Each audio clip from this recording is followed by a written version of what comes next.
Hi, I'm Belinda Fenty. And I'm Pauline Nakiria. Welcome to Let's React podcast, the show where we dive into the world of entertainment. Yeah, we'll share our experiences, the highs, the lows, and everything in between.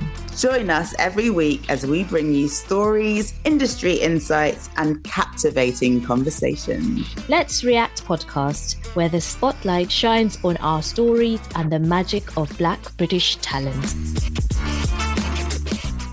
Hello and welcome to Let's React podcast. I'm Belinda Fenty and I'm joined by co-host Pauline Nakiria. I know that was a bit of a formal intro. It's because we were having a stare off to see who would introduce our show this week first. And I caved. Pauline won. I was like, what are you putting at me for? I'm not going to do anything. I'm just going to stare at you until you do it. Oh, hey, Belinda, how are you? It's Halloween time. The smell of autumn is in the air. It's wet, but I'm not letting it get me miserable. I'm actually still feeling the buzz of the changing seasons. How are you? I am very well, thank you. Actually, I am quite surprised that I am not ill yet, but that could possibly be because it was half term last week. So I know it's going to come anytime soon. But no, like you though, I am buzzing. I think I'm in a good place this week to start it off. So yeah, I mean, why not? Yeah. And why I'm feeling good about this week, because I finally did some filming. Yay. And that's clapping for the audience. Because I didn't do the filming that I wanted to do, which is for the actual series I want to do. I just thought I'd just get into the habit of filming stuff. I'll just do one thing here, one thing there, and then edit it together and then use that as practice. I want to get into the habit of doing it first. Yeah, that's so great. Because then I actually feel less pressured into doing it, if that makes sense. Like the anticipation of it, like, oh my God, I need to do this. Doing it this way, because I know it's a web series, means that I don't have to feel that added pressure of having to get something out. Yeah, exactly. And it will kill the perfectionist in you, which is good. Yes. Because perfectionism is what often cripples us or makes us procrastinate. Like if it's not perfect, we don't want to do it, right? Or if it just seems really daunting. Exactly. And that's exactly how I've been feeling. But I think also what kind of powered me on was because I was watching my son watching all these kids stuff, and it's not perfect. And I'm like, oh my God, that is nowhere near perfect, and it doesn't have to be. And I'm not aiming for perfection, like you said. Yes. And so I'm just like, I think it's the wanting to make it look so good, but that could mean anything to anybody. Absolutely. Do you know what I mean? I heard of this experiment. I don't know whether it's real or just sort of invented as an analogy, but I loved it.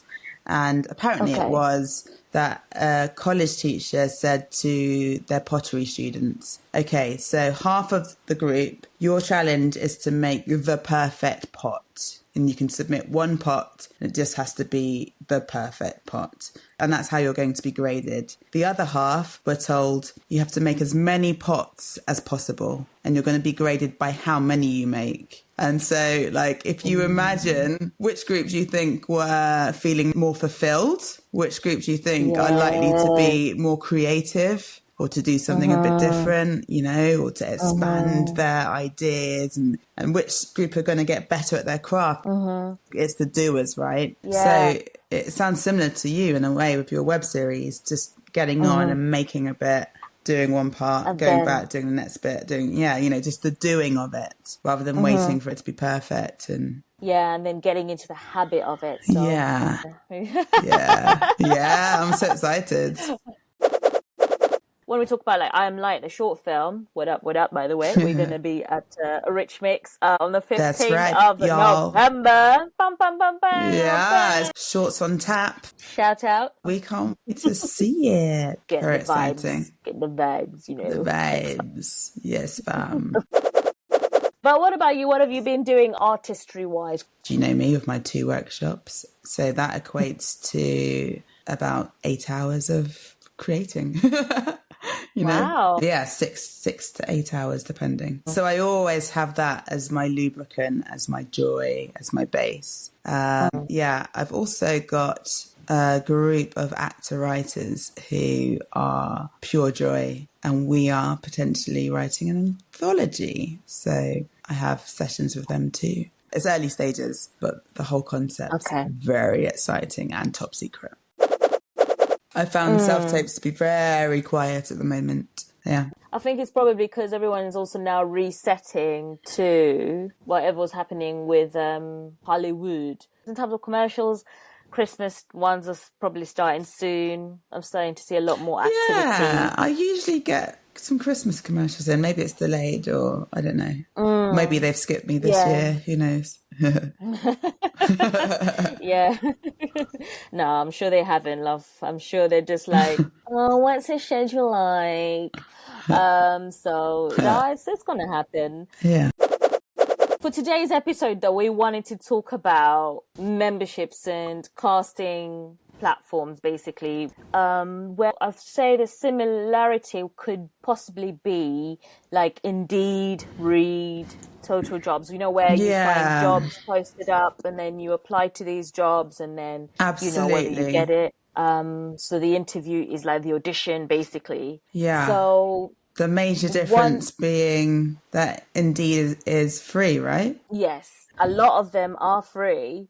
And so when it comes to acting platforms which host your CV as an actor and also have these jobs going on, so castings and auditions going on for film, TV, even theatre, in basically the whole entertainment industry, we as actors have to pay a fee. And some of them vary depending on which one it is. But the major one, the main big one, the one that has been around for decades, is called Spotlight. And it has always been seen as like an elite platform where, to get on there in the first place, you have to have gone to an accredited drama school, like a big proper school, or you have at least 4 credits in a lead role. And those were the main criteria. And then also, obviously, you then have your headshots, which are your photos that you post up. But in the recent years, there's been an increase. This industry in the first place, the acting industry is oversaturated, to be fair. And there's so many people. I mean, which is probably for every kind of other job in a way, kind of, but Spotlight in particular, they usually advertise years ago. They would say, oh yeah, we have up to 20,000 or 50,000 actors on our platform. I think I read someone saying that actually they have up to 100,000 actors on the platform. Now, there's all kinds of people. Everyone is different. You're a different type, or there's different type castings. There's all these kind of other things that go on in between that. However, last week, Spotlight basically announced a new membership tier system on top of the one that's currently there. They kind of have a tier system, but this is for like young performers, and then those over the age 25 plus. They're now introducing a new tier system, which is basically called Premier, and that means that you're paying double as much as you are currently paying, and they're allegedly offering all these extra bits, they say, that a lot of people believe should be available to everyone no matter what. Yeah, I mean, yeah, absolutely. And the thing is, a lot of our audience are probably on Spotlight. So what I will say is we have to have the initial question, which is, why can't the people with the money pay for the platform? So why can't these employers who are, particularly for some major gigs, they might be paying, say, £20,000 for a lead role person in the commercial, for a big one.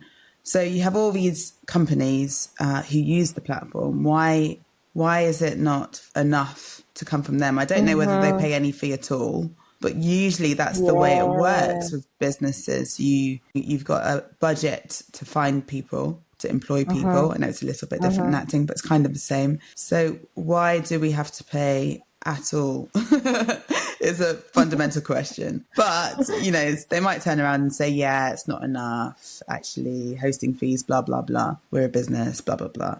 And then I would say, well, I'm unlikely to sign up for the premium, but I can see you're saying that there are some services that people get for extra, like business travel insurance and stuff with your tax and all of that. And I think that's fair. You know, if you want to charge more for these things, that is fair. I do have an accountant who I pay who does that for me. So yeah, but some of the perks, it would be great if they had it for both Classic and Premiere, like the profile insights to see how many views your profile has received. And also they've got a new thing where you can find your peers and collaborate with them potentially. That would be amazing if you included everyone with that. But I think they've had a lot of backlash. I think they've had a lot of backlash, a big backlash that they weren't necessarily anticipating.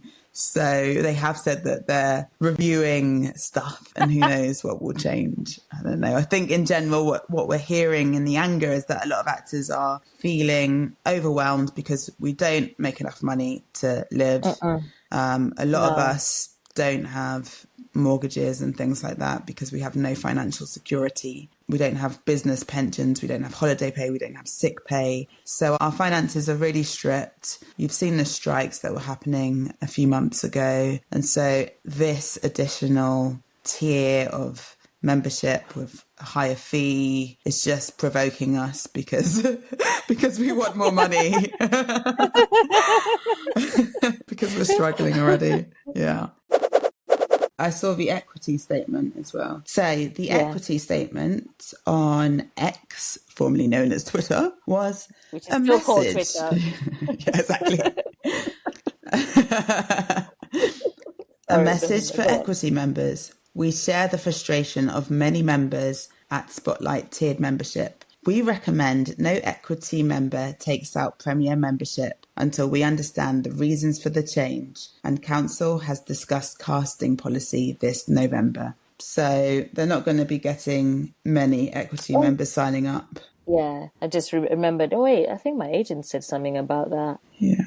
Yeah, she's like, please do not subscribe to the new fees until further notice. The problem is all of these casting platforms, they charge, or initially they don't, and then they start to. So I no longer, I used to pay for a few, and I have paid for most of them at one stage or other. But at the moment, I don't pay for any except for Spotlight, because sometimes you're just hundreds of pounds are going and you're not getting or seeing any suitable work through it. Or if it's not Spotlight, they can sometimes be dodgy as well. Yes. There's no filter. God, you'll get actors writing in community groups, this person's told me to do a self-tape in my underwear or naked, or this agency wants me to pay them a joining fee. Do you think it's okay? Has anyone worked with this company? So there are some unscrupulous people who take advantage of these less established casting sites, or some even established, Mandy and Star Now. There's, I think, one or two that have slipped through Spotlight that have been like that. Oh, gosh.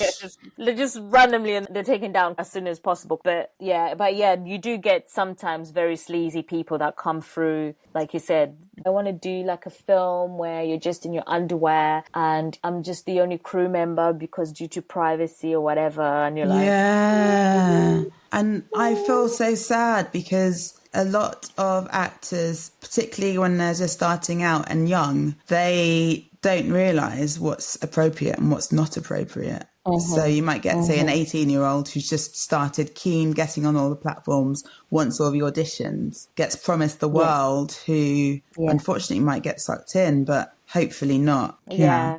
And it's unfortunate as well, like people do take advantage of people like that. And like it's being aware of such matters, such things. I think it's also getting that knowledge of knowing when you're being exploited as a performer, when you read something and there's a lot of red flags. So the red flags, usually things like the real red flag is nudity, when I say when it's about nudity, when you read something and it's saying like you need to audition in your, underwear, or you should do the tape like this, and it'll just be me, or like whatever the casting, it will just be the director, or it will just be the writer. If it's just the one person doing this casting call, saying it'll be just them. But even then, your audition shouldn't be a nude scene or anything like that. Never. Because that is literally not even secondary. That is just part of the character or the role that you're playing. It should be focused on the role that you will be playing, the character, a scene you're acting, so that then when you get into the room or when they're writing, they'll say, oh, there's scenes where there's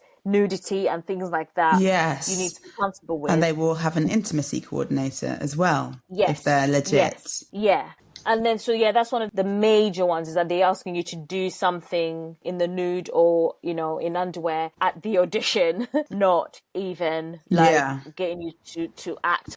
And the other red flag is like they will also be asking you to pay for an audition. Yes. So some people have had, good point. That's another red flag. Like we said, just think of it kind of like Indeed or whatever. Your audition, it's an interview. Another one is also like whether you go to random places, like the address or the place for the audition is in the most random place, like someone's flat. Yeah, never do that. Yeah. Yeah. But if it's clearly you arrive and it's this estate and estate, are you being ist? Yeah. You have to always tell people whenever you get a casting or whenever you see a role, if you haven't got an agent, run it by another actor. Or there's a lot of social media groups. Yes, I know social media can be a bit daunting sometimes, but if you post it in one of like Facebook groups where people are always talking about like actor platforms and stuff like that, I'm sure someone will be able to tell you no. And because a lot of these groups as well will share when there's a dodgy casting going around. Exactly. So it's also worth checking these groups on Facebook, or even, sometimes there's threads on Twitter, or X. Oh man. But they will be someone who will flag something that's very suspecty. So trust your gut. Yeah, definitely trust your gut. Amen. That's so true. Speaking of not really red flags, but projects on casting sites, have you ever come across a project where you've read the script and you've changed your mind about auditioning? And if so, tell me a little bit more. No, not really. Okay, maybe it's just me then. Yeah.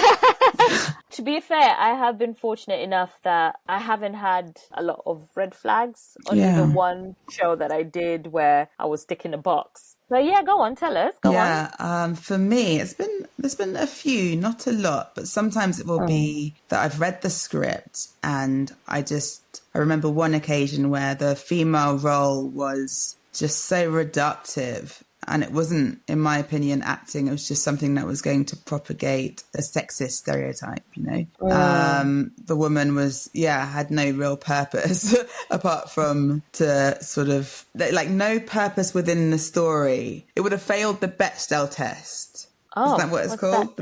The Bechdel test was created by Alison Bechdel in 1985. And it's a measure of female representation in film and TV. And it uses 3 criteria to evaluate the presence and visibility of strong female characterizations. So that you don't just have your housewife woman who doesn't do anything else, doesn't further the plot, maybe has no words. So these are the 3 questions.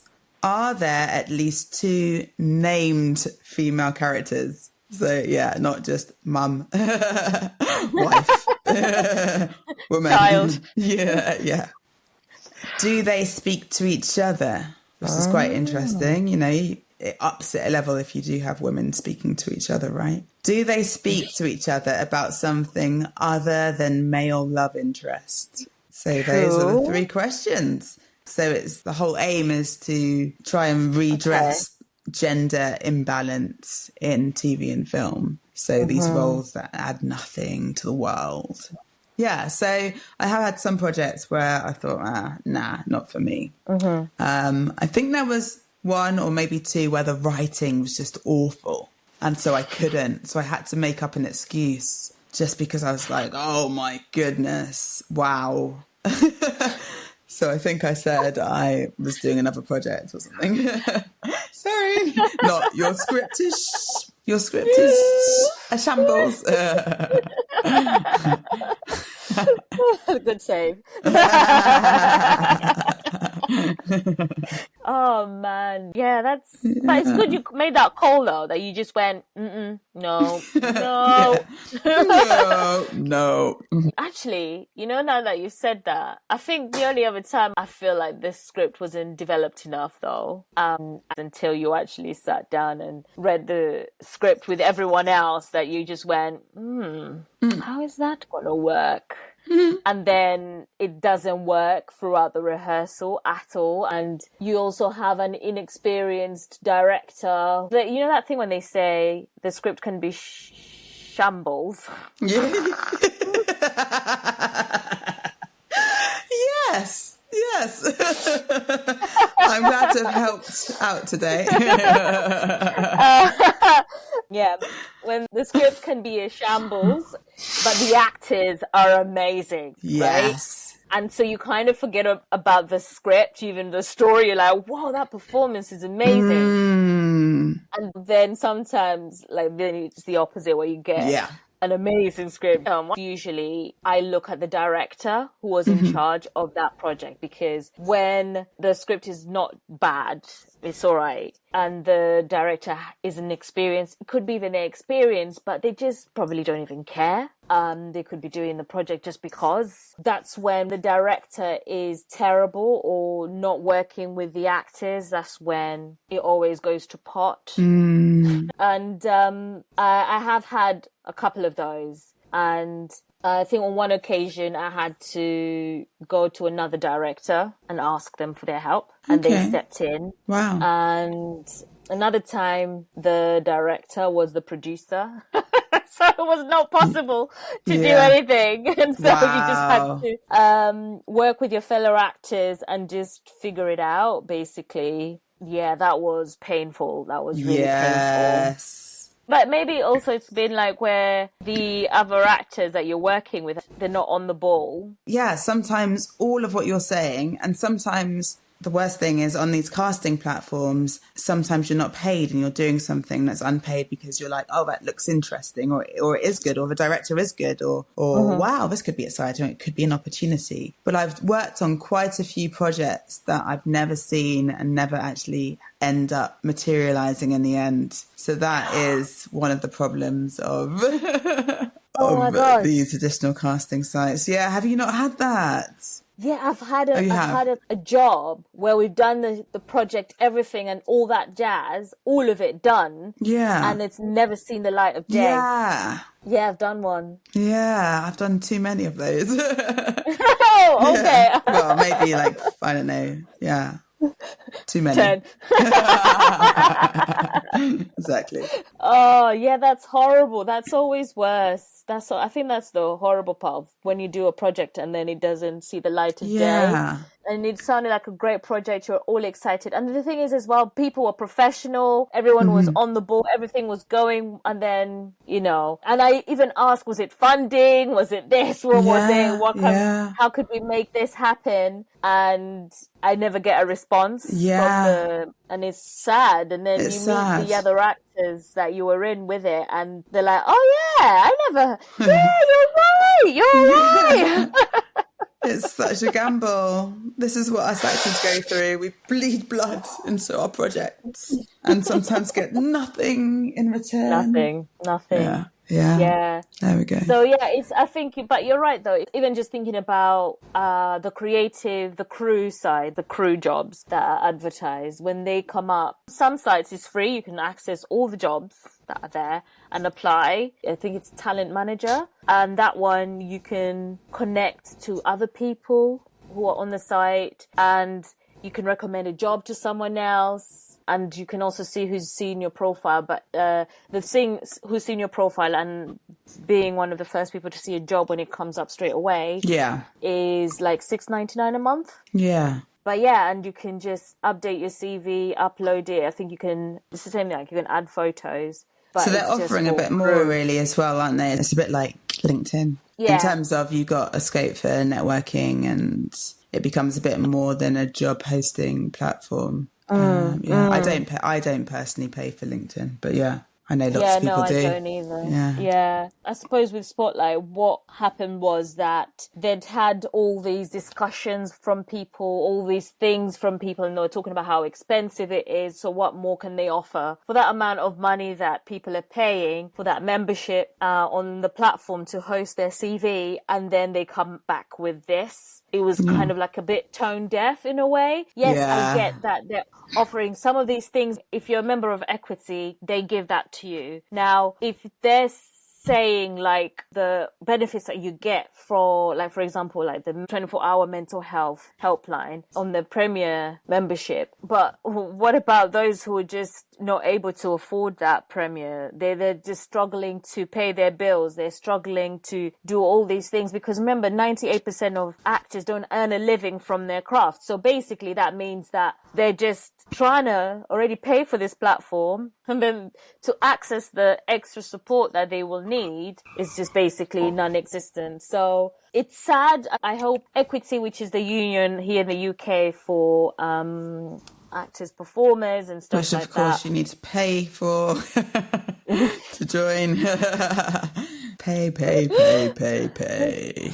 They're waiting for Spotlight to give them a detailed breakdown of explaining the costs exactly. So we'll know more hopefully by the end of the week. Yeah. And we should just say, just in case anyone's listening and they do have any mental health problems, that there are other avenues aside from Spotlight 24/7/9. Because you can, of course, in the times of crisis, or you can dial 111, you can go to A&E. Also, there's BAPAM, BAPAM, who provides some mental health psychological support for performers. So look them up. And and there's probably other avenues too. And of course, you can talk to your GP. Mandy also has articles and things like that, which you can use, which you can access. Mandy is formerly known as Casting Casting Call Pro. Very formally. Very I don't know when that was.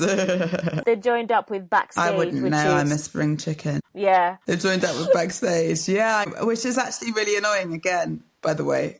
For membership on both, but it's the same ownership. Double membership. Yeah. Backstage has got a lot more stuff from America compared to Mandy's UK stuff. But there's also going to some networking events, meeting other directors, meeting writers, joining, like, you said, joining some local theatres that have an actor list, even some universities like London Met. Yes. Writing to casting directors. Exactly. Following people on social media. Sending emails out. Yeah. So there are many other ways to get jobs. I considered leaving Spotlight, paid for a site where I didn't get any work, and the work that I got was from outside of Spotlight. So, I could go into all the things that just make my blood boil when it comes to Spotlight. Yeah. But I think there needs to be a reset. I know they'll probably still go ahead with their Premier option, but I think a lot of people won't even know, won't even mind, won't even care. They'll just go for it and pay for it. Just know you can do the craft. If you haven't got the money, just keep doing it. Just keep trying to find ways of doing it. There's a lot of casting directors that do street castings, which basically means that they post up castings on social media, especially if they can't find anyone who fits that profile for a role they're casting. So you can apply through that as well. Follow writers, follow directors, find out the names of the people who've worked on the projects you love or you like. Follow them on social media. Some might not be on social media, but that's still fine. You can still find ways of finding out information about them. There's stalking. Yeah, indeed.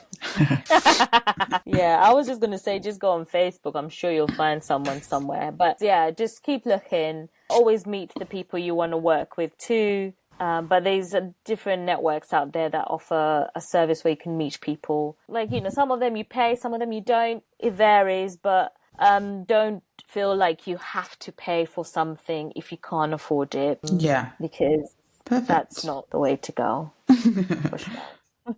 For sure. Thanks, Spotlight, for providing us episode. with our episode. And yeah, keep acting, keep doing your thing. Acting, keep telling stories. Yeah, that's it. Find ways of keeping on and moving. Right? Right. Until next week. Bye.